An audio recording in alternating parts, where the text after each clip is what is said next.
Pero kung yung pondo natin sa flood control Yan na nga. tama, Nelson, baka siguro sa tingin ko baka nag-number 2 man lang tayo, no? Apo, matapos pagnakawan ng mga Pilipino, nagdadrama sila at humihingi ng simpatya.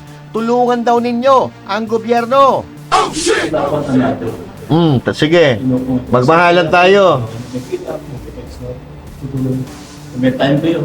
Gobyerno. Oh, yan. Tulungan daw ninyo ang gobyerno, ha? Maraming salamat, PBBM. Dahil number 1 tayo sa buong mundo. Aba, world record na naman ito para sa mga Pilipino. Oh. Miss India. Oh. Pero India, Eto na. malawak na pili, ano, no? Ladies and gentlemen, the Miss World Universe is Wait. Miss Philippines. Yo, palakpakan! Kung saan tayo nag-number 1, aba, aalamin po natin yan. Maya-maya lang. Para lagi kang updated. Ako nga pala si Bidaya ng mga oposisyon sa kasalukuyan ko. At sabi nga, galit na galit ang mga dapuhan ng Pangulong Duterte. Kung hindi ka pa nakakapag-subscribe, i-subscribe mo na yan! At syempre, magandang araw mga banateros at mga kababayan kong Pilipino sa iba't ibang panig ng mundo. Ako po, si Master Juday at tayo po ay nagbabalik para pag-usapan ang pagdadrama nila at paghingi ng simpatya. At pag-usapan din po natin ang iba pang balita na nangyayari sa ating bansa, katulad na lang halimbawa ng pagiging number 1 ng Pilipinas. Pero bago tayo magsimula, huwag kakalimutan na mag-subscribe sa ating channel at syempre, huwag din kakalimutan na mag-like, mag-share at mag-comment sa ating mga video na ina-upload. At syempre huwag kakalimutan na mag-comment. Binabasa po natin ang comment at syempre, welcome sa mga bago nating subscribers. So huwag na po tayo magpatumpik-tumpik pa. Umpisahan na po ang istorya. So ano po? Bakit po tayo nag-number 1? Hindi ko alam kung saan ko umpisahan to mga kababayan at hindi ko rin alam kung ako ba ay matutuwa o ako ay mahihiya dahil ang Pilipinas ay nag-number 1. At kung saan po tayo nag-number 1 ay eto, atin ang malalaman. Tira. At dito ay inilista Alin? ang mga bansa na pinaka nanganganib. Saan? May panganib ng pagbaha. Naku po, akala ko ba naman ayos na number 1 eh. Kaya lang number 1 pala sa pagbaha. Buti sana kung bumabaha ng pera sa buong Pilipinas. Kaya lang bumabaha lang ng pera doon sa Forbes Park tsaka doon sa ano ba 'yon? Doon sa May Pasig. Oo, yung subdivision doon sa May Pasig. Oo, hindi sa buong Pilipinas. Sila lang ang nakikinabang. Oo, tuloy natin. Ano ba? Ano yung baha na yan? Number 1. High risk tayo. High risk, vulnerable. The most vulnerable sa buong mundo. Baha, lindol, Ha? at saka yung tatlo yan, baha, lindol, at saka yung pagputok ng bulkan. Ayan. Ito, flooding lang pinag-uusapan. Flooding lang ba pinag-uusapan dyan? Ito yung report ng Forest Foundation Philippines. Forest Foundation Sa report Philippines, na sinumiti nila sa House Committee on Sustainable Development Goals at Climate Change. Sa 193 countries, 193 nakuha yung report na ito, ha? Number Okay. 1 tayo. Alam mo kung ano ang Pilipinas? Ang ilan tayo? Sa may pinakapanganib. Doon muna tayo sa parang Miss Universe to eh. Sige. Paano ba? Top ano yan? Top Oo, top 5. Top 5. Sige. Nakita ko yung parang Miss Universe nga ito, ha? Malapit na coronation night, Miss Mexico. Ang panganib sa baha. Number 4, Miss Colombia. Nako. Number 3, Miss Indonesia. Indonesia pala, Number 2, Miss India. Pero India, Ito na. malawak na pili, ano, no? Ladies and gentlemen, the Miss World Flooded Universe. Natawa siya eh. The most flooded country Out of 190 countries, in the universe is Irma. Ay, si Erma. Wait. Philippines! Yo, palakpakan! Palakpakan ka ba dyan? Yan, mapapatili ka yan. Yung mga nanindig ang balahibo ko dyan. yung mga Nelson. nandun sa parlor. Ako, nanindig din yung balahibo ko eh. Akala ko, saan na tayo nag-number 1? Akala ko, positive, di ba? Alam mo, mga kababayan, ako po yung nagtataka, no? Kasi, bukod tangi, sa Thailand, Indonesia, Malaysia, at iba pang mga bansa sa Southeast Asia, parehas lang naman po na nasa tropical country tayo. Parehas lang sa Pilipinas. Pero, bakit tayo nag-number 1? Basta ako, ha? Ang alam ko, ninakaw yung flood control project funds, kaya lumalala yung baha sa Pilipinas. Pero kung mayroon pang ibang dahilan yan, bukod sa ninakawan ang Pilipinas ng mga kurap at mga buhayang politicians, kung may iba pang dahilan yan, abay, Diyos na lang po ang nakakaalam. Tulad ng sinabi ko, Vietnam, Thailand, Malaysia, tropical country, parehas lang panahon na nararanasan natin. Umuulan, bumabagyo, umiinit, and all that. Pero bakit tayo ang nag-number 1? Hindi naman ganun kalala yung baha sa kanila. Di ba? Kaya ayan, mga kababayan, number 1, palakpakan natin. World record. Pagka in-announce itong top 5 na ito, tayo ang panalo. Sa countries na most vulnerable to flooding. Oo. Kasi Bantad na bantad sa pagbaha. Kaya ako nakakilita Grabe, parang no? Miss Universe. Tignan mo yung mga bansang yan, di ba? Halos Mga naglalaban-laban sa Miss Universe. Maliban yung Indonesia, di ba? Madalang ang Indonesia eh. Oo. Pero yung India, Colombia, Mexico, Ba? mga ano yan, may mga lahing Espanyol eh, no? Yeah. May dugong Latina. Ano ba? Latina. Latino. Latino. Yo. Latina, parang Pilipina. Latina, Oo. mga Pilipina. Nalahiyan kasi tayo ni Magellan eh, no? Yan. Oo. Ito kasi si Magellan di ba? Bangka ng bangka. Ayan tuloy, bumaha. Number 1 ang Pilipinas sa baha. Walang hiya talaga, oo. Alam nyo, tayo, nandyan lagi tayo, mga kababayan. Kasi, tropical country tayo, umuulan talaga. Meron tayong rainy season. Pero, mga nakaraan, hindi po tayo nagna-number 1. Pero bakit ngayon number 1 po tayo? Di ba? Number 1. Buti yung iba, maraming lahi eh, no? Yeah. Dumami. Sa Lalo ating ngayon. dalawa, konti lang. Dito sa atin, marami lahi. Oo. Ang karamihan dyan, mga lahing buhaya. Gustong-gusto yung baha dahil doon sila kumikita. Baha, oo. Kaya lang, yung baha din, ang magpapahamak sa kanila. Yung baha din ang sisira sa kanila. Dahil sa pagkagahaman nila, pagkabuhaya, ayan, naglulutangan na yung mga kasalanan nila. Naglulutangan na yung mga ebidensya sa pangangawat nila. Tuloy, Pilipinas, number 1. Ano na, puro mix. Oo, Eh. tayo, mas native tayo. Oo nga. Nako. Ang problema, hindi ho yan, pagandahan ng So, mukha. ano yan? 46.56% Oo. out of 190 countries, tayo ang pinakabantad, ranked number 1 po. Kung ang pag-uusapan, flooding pa lang ito, Yes, wala pa yung lindol, wala pa yung pagputok ng bulkan, Oo. wala pa ibang mga natural disaster. Baha pa lang ito. At pati 2024, Oh. 2024. So, nananatili pala tayo sa number 1. 46. Tayong reigning. Po, isa na lang, coronation night na. Isa na lang, coronation night na yan. 2004, number 1 din pala tayo. Oo. Yung 2003, alam ko, nung 2003, hindi tayo nag-number 1 sa baha. Mga number 2 lang siguro tayo noon. Kasi, nag-uumpisa pa lang noon yung pagnanakaw for 2024, di ba? Full blast na yung pagnanakaw hanggang 2025 nabuking sila 2025 ngayon, tingnan mo, yung baha sa Cebu. I'm sorry mga kababayan, pero matindi. Ang dami po namatay doon sa baha sa Cebu. Bakit? Dahil pinag-usapan na natin yan sa nakaraan Dahil sa mga buhaya. Yung mga buhaya, pinagbubutas. Yung mga pananggalang sa baha, pinagbubutas sa pamamagitan ng pagnakaw ng pundo. Di nabutas, di ba? Tuloy, Pilipinas, number 1. Yes. Flooded. Pero kung yung pondo natin sa flood control, Yan na nga. tama, Nelson, baka siguro sa tingin ko, baka nag-number 2 man lang tayo, no? Hindi papayag si At Edmund. least, number 2, di ba? Dapat number 1 tayo. Alam mo, ito ang pagiging number 1 na ayaw ko Oo nga Ayaw ko ito. Di ba? Kung yan ay number 1 sa pagbaha ng sandamakbak na salapi, mali-mali, binibigay sa taong bayan, Pwede sana. pwede. Oo. Pero kung baha na mapaminsala, kumukuha ng buhay ng tao at ng ari-arian, ayaw ko ito. O kaya Nako, ay baka oo. ng kagandahan, di ba? Ang problema nga dito, maganda sana kung bumabaha ng pera sa buong Pilipinas, bumabaha lang ng pera dyan sa Forbes Park, tsaka doon sa Valle Verde. Oo, sila-sila lang ang masaya. Sila-sila lang nakikinabang, mali-maleta pa, remowa pa. Anak ng tokwa talaga, oo. Number 1, Pilipinas. Oo. Baka ng kagandahan sa Pilipinas. Ganda Oo. ang kasal. Pwede siguro. Pero kung ito, sabi ko nga, Nelson, parang parang ayaw ko mag-number 1 dito. Kahit sa top 10 siguro, parang ayaw ko rin dito. Oo. Di ba? Takin mo, out of 190 countries. Pero ganun pa man, ang katangian lang natin mga Pilipino, kaya natin ang lahat ng yan. Ayan, Yun no? ang, ang pagiging Pilipino natin ay subok na matibay, subok na matatag.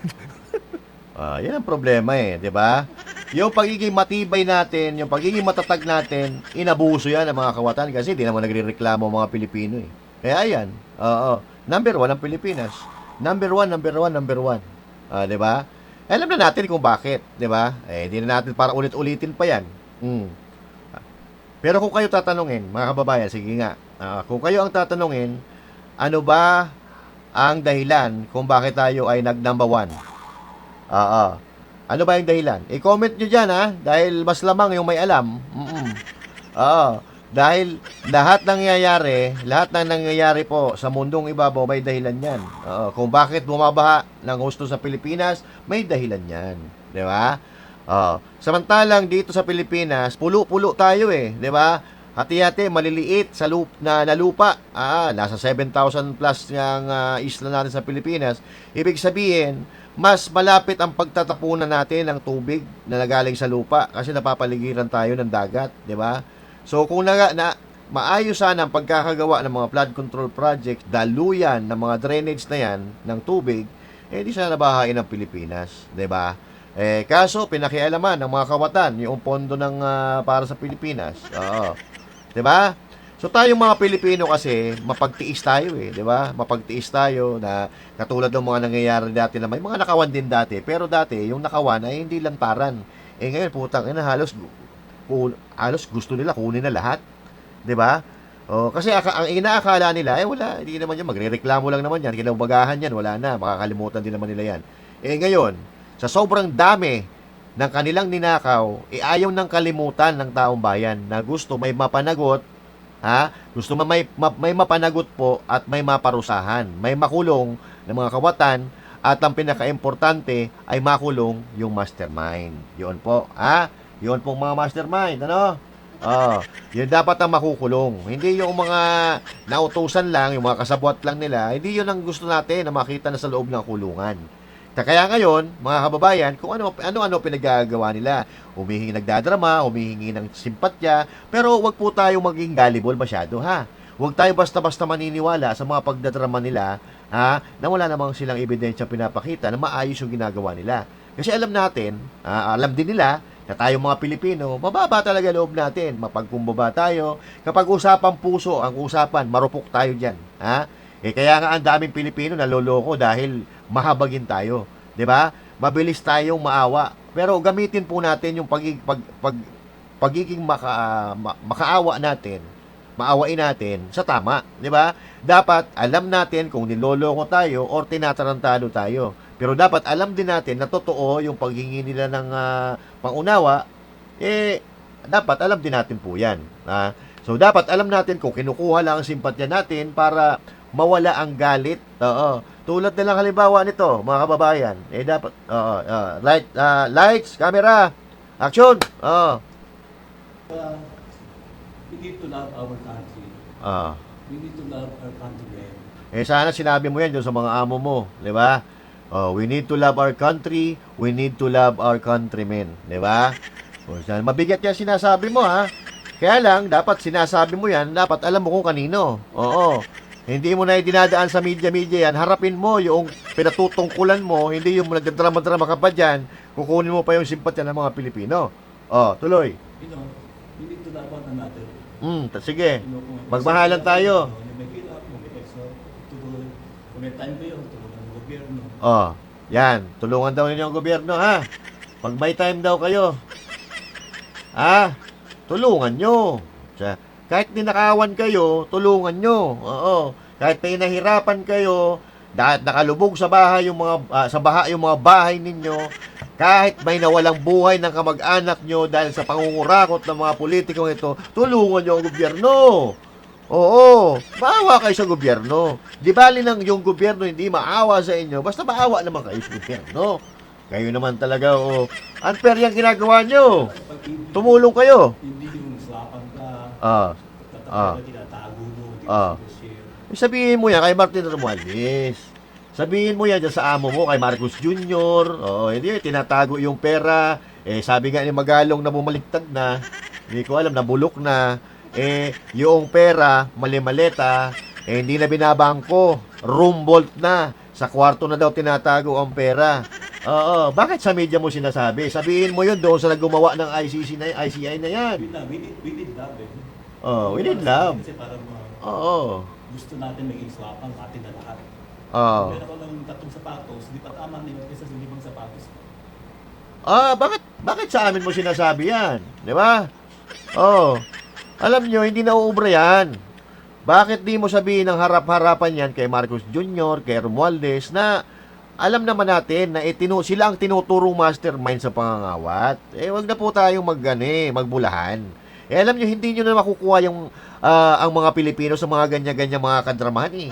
Oo. Paano magmamahal ang isang taong walang kaluluwa? 'Di ba? Paano magmamahal ang mga taong walang puso katulad ng mga politikong amo ninyo na gumawa ng ICI na yan na hanggang ngayon pinagloloko ang mga Pilipino?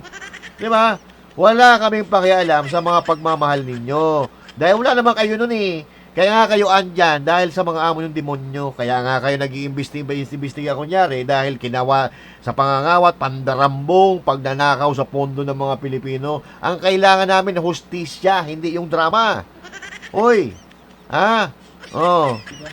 Sometimes, we have to realize hindi naman tayo mayaman na country. O tama. So, we have to save. We Oh. have to save. Para yung pera napunta ng bangko, Oh. magkami sa development. Kung Parang ibig mong sabihin, yung pera ng mga namin nasa bangko, gusto pa namin ibigay sa inyo, sa gobyerno. Sobra naman siguro yan. Oo, sobra naman sigurong, tawag dito, abuso na yan. Oo. Pati yung pera namin sa bangko, pakialaman nyo. Oo. tayo, bibili mo na reported ng mga Oh, tapos, you have to understand na yung ating mahihirap na tao na magpupuli na sa isang sapatos na maganda. Tama. Diba? Isang maganda na Hermes na bag na worth $50,000 mga ganun. Tapos, Thought na we need love. Oh. We cannot hate right now, but we need love. We have to love one another. And we have to love our country. Kasi kami mahal namin yung country namin. Mahal namin ang Pilipinas. Kaya kami dito ngalgal na ngalgal eh. Kaya nga kami salita ng salita dito na hindi naman kayo nakikinig. Di ba? Bakit mo sa amin sinasabi yan? Sabihin mo yan doon sa mga gumawa ng ICI na yan. Oo. kung puro tayo Ano? kwentuhan at kwentuhan, hindi tayo nagmamahal sa ating mga kapatid. Kayo lang naman ang puro kwentuhan eh. Sinabi nga namin na isa publiko nyo ang investigasyon dyan sa ICI ninyo. Pero ayun yung pinapakita. Sinesikreto nyo. Di ba? Sinesikreto nyo yung mga pinag-uusapan ninyo at inilalabas nyo lang yung gustong ipalabas ng mga amo ninyo. So, bakit kasalanan pa namin? Bakit parang lumalabas na kami pa ang may kasalanan? Kumbaga, kami pa ang may mali, ganon? Na nagagalit kami sa gobyerno dahil kami ay pinagnakawan? Ganon po ba yon, sir? Parang may mali ata doon. Oo. We don't love our country. Wala rin mangyayari sa atin. Simulan nyo sa sarili nyo, sir. Bago mo kami pagsabihan, sir, simulan ninyo sa sarili ninyo. Sabihan nyo sa sarili ninyo na mahalin natin ang ating bansang Pilipinas. Paano natin mamahalin ang bansang Pilipinas? Ipagtanggol natin doon sa mga buhayang nanggagahasa sa Pilipinas. Hindi yung pinagtatakpan natin at ang ibibintang natin sa iba yung kasalanan na hindi naman sila ang may gawa. So, bakit tayo ganon, sir? So, bakit tayo nagdadrama-drama ng ganyan na alam naman natin kung sino talaga yung mastermind, sir? Di ba, sir? Bago kayo nilagay dyan, sir, alam na ng taong bayan, sir, na pinangalanan paulit-ulit, sir, kung sino, sir, yung mastermind, sir. Tapos ngayon, sir, parang kasalanan pa ng taong bayan na mga Pilipino, sir. Mahiya kayo, sir. Sasabihan mo kami, love, love, love, love. Paano kayo maglalab-lab? Wala naman kayong mga puso. Dahil hindi nyo mahal ang bayan. Dahil kung mahal nyo ang bayan, hindi kayo magtatakipan ng ganyan. So, alam nyo kung ano. Tigilan nyo kami, sir, sa ano. Hindi ko alam kung ano yung konteksto ng placard niya. Hindi ko alam kung bakit may paganyan-ganyan pa siya. Pero malinaw dito sa pagkakaintindi natin na ang sinasabihan niya ay yung mga ganid, yung mga makasarili, at yung mga magnanakaw sa gobyerno. Oo. Tumbukin mo kung sino. Oo. Alam nga na makasalanan pa namin yan. Hindi naman kami nagnakaw. Oo. Tigilan nyo kami sa paandar nyo. Oo. Alam nyo naman kung sino yung mastermind na yan. Sa nakawan. Wala na kayo makukuha ang simpatya. Huwag nyo na ipilit. Oo. Oo. Alam nyo kung anong gusto namin makita? Ha? Ano ang gusto makita ng mga Pilipino? Yung magpakatotoo kayo. Panagutin ninyo ang tunay na may sala. Ang tunay na gumawa. Hindi yung ipipilit nyo na tulad ng ginagawa nyo. Na nasa flood control. Ang problema, putya, sa Davao kayo nag-iimbestiga. Di ba ICI yun? Kasama kayo ito. Ikulong nyo yung tunay na may sala para maniwala ang Pilipino. Wala maniniwala sa inyo. Ikulong nyo yung mastermind. Kilala nyo naman kung sino yan. Utang ina naman tayo pa ba naman maglulukuhan? Kailangan pa ang ebidensya.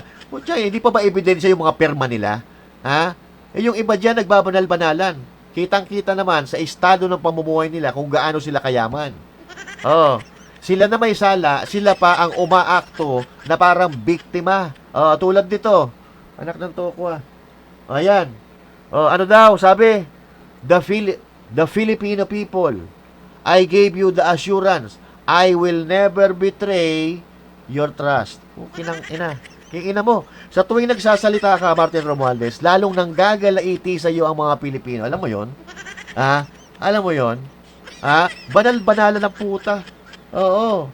Sabi niya, sa mga Pilipino, binibigyan ko kayo, binibigyan ko kayo ng assurance na hindi ko kayo tatraidorin. Putang ina, ginawa nyo na eh. Matapos yung nakawin ng pinsan mo, mga kaalyado nyo, trilyon-trilyon pera sa gobyerno ng mga Pilipino, may kapal ka ng mukha na sabihin na, I will not betray your trust. Piling santo, pero ugaling demonyo. Masyadong swapang sa kayamanan, na akala mo mauubusan. Hindi namin nakakalimutan kung papaano nyo hinawakan o kayong dalawa lang daw ang may hawak ng pondo ng Pilipinas. Pero hindi ako naniniwala kay BP Sara. Marami kayo na may hawak ng pondo ng Pilipinas. Tapos, malalaman namin, may bagong bili na 2 bagong eroplano. May chopper pa na bagong-bago. Mayroong mamahaling bahay sa Forbes Park. Aba, tapos paandaran mo kami na I will not betray your trust. Wow. Tang ina nga. Unang-una may nagtiwala ba sa'yo? May nagtiwala ba sa'yo? Hindi namin makakalimutan na iniyayabang nyo yung pamimigay ng bilyong-bilyong ayuda doon sa mga Pilipino na binubudol nyo na pera ng Pilipinas, pera ng Pilipino. Ano pa ginawa nyo? Binayad sa pirma kapalit ng impeachment ni BP Sara. Pinambayad sa mga tao noong People's Initiative, pinambayad din sa pirma. Mahilig talaga kayo magbayad para sa pirma. Ibinuhos nyo yung lahat ng ayuda bago mag-eleksyon. Pagkatapos ng eleksyon, kung kailan may mga kalamidad, may mga sakuna na nangyayari sa bansa, wala na kayong naibibigay dahil naubos na, ibinulsan nyo na. Ang galing umakting ang puta. Alam mo, Martin Romualdez, kung mababasa mo lang ang comment ng taong bayan dito sa statement mo, kahit siguro sa sarili mo, mahihiya ka. Kung mahihiya ka pa. Kung mahihiya ka o wala kaming pakialam. Masyado kayong umabuso sa kapangyarihan na akala nyo wala ng katapusan. Wala kayong kaluluwa, mga adik, mga bangag, mga sakit, mga magnanakaw, mga sinungaling. Tapos aakto kayo ng mga inosente pa, magsasalita kayo right to our face, in front of our face, na I will not betray your trust. Goddamn motherfucker you. Patuloy nyo binubudol ang mga Pilipino kahit alam nyo na alam na ng mga Pilipino ang pagnanakaw na ginawa ninyo, sinusubukan nyo pang lusutan imbis na inyong panagutan. Ano ba? Bakit? Binubulabog na ba kayo ng mga konsensya ninyo? Dahil sa dami ng namatay na mga inosenteng Pilipino, na nalunod sa baha, natabunan ng mga naglandslide dahil sa mga substandard na proyekto, dahil sa pagnanakaw na ginagawa ng mga politiko, ng mga buhaya, mga ganid, mga swapang, mga kurap, mga demonyo. Tapos bibilugin nyo pa ulo ng mga Pilipino. Ha? At ang masama pa dito, yung ginagawa nyo, ibinibintang nyo sa ibang tao. Yan. Wala na kayong mauto dahil hindi na mawawala ang galit ng sambayan ng Pilipino hanggat hindi kayo nakikita na nakabilanggo. Ayan. Diba? Ang kapal ng muka. Sasabihin pala, in front of our faces, in straight to our faces, the Filipino people, I gave you the solemn assurance I will never betray your trust. Wow. Ang galing mo, Teng. Ikaw na talaga ang santo. Oo. Ikaw na ang pinakamabait na walang ginawang kasalanan, walang ginawang masama sa Pilipinas. Ang tanong, may naniniwala pa ba sa'yo? Ha? Na lahat ng daliri ngayon, ng pati mga kontraktor, mga karamihan sa mga Pilipino, nakaturo diyan sa nguso mo. Oh. Nagpapatawa ba kayo? Mahilig kayong magpatawa.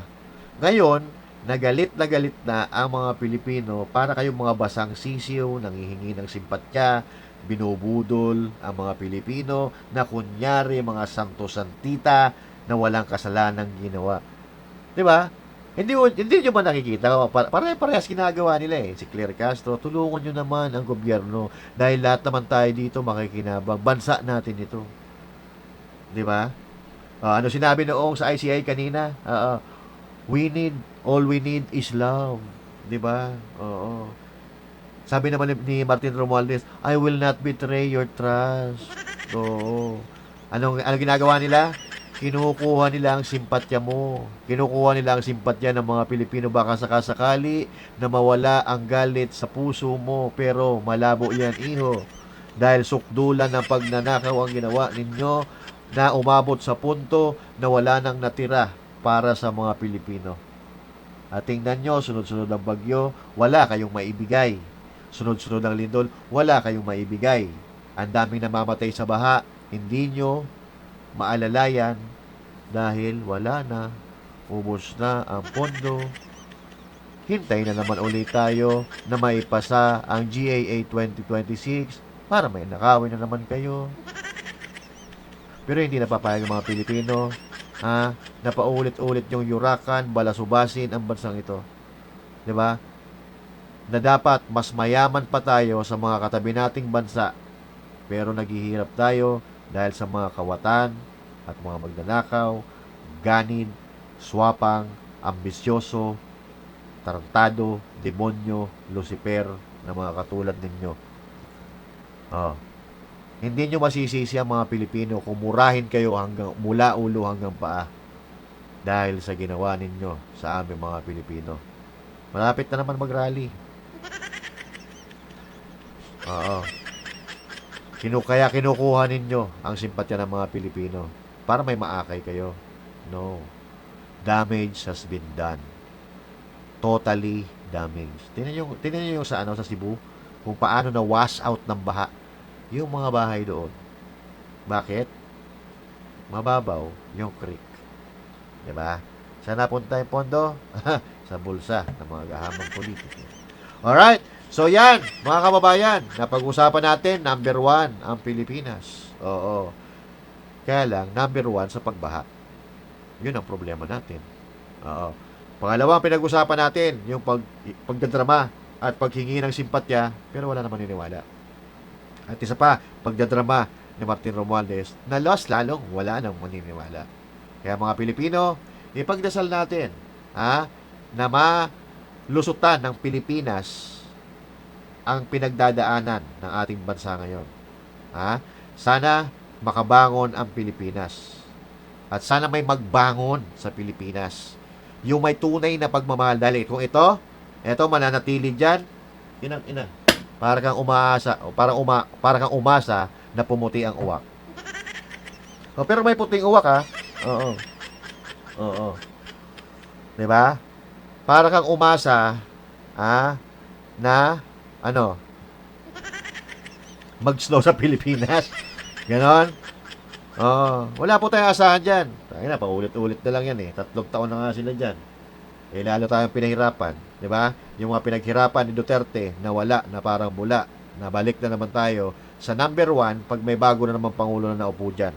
Dahil napakarami niyang lilinisin na dumi, na kalat, na iniwan ng mga kawatan. Mga kababayan, kung meron kayong komento sa pinag-usapan natin sa gabing ito, sa umagang ito pala, i-comment ninyo. So once again, this is Master Juday saying thank you. God bless you all. And to God be the glory. Magandang araw po sa inyo lahat.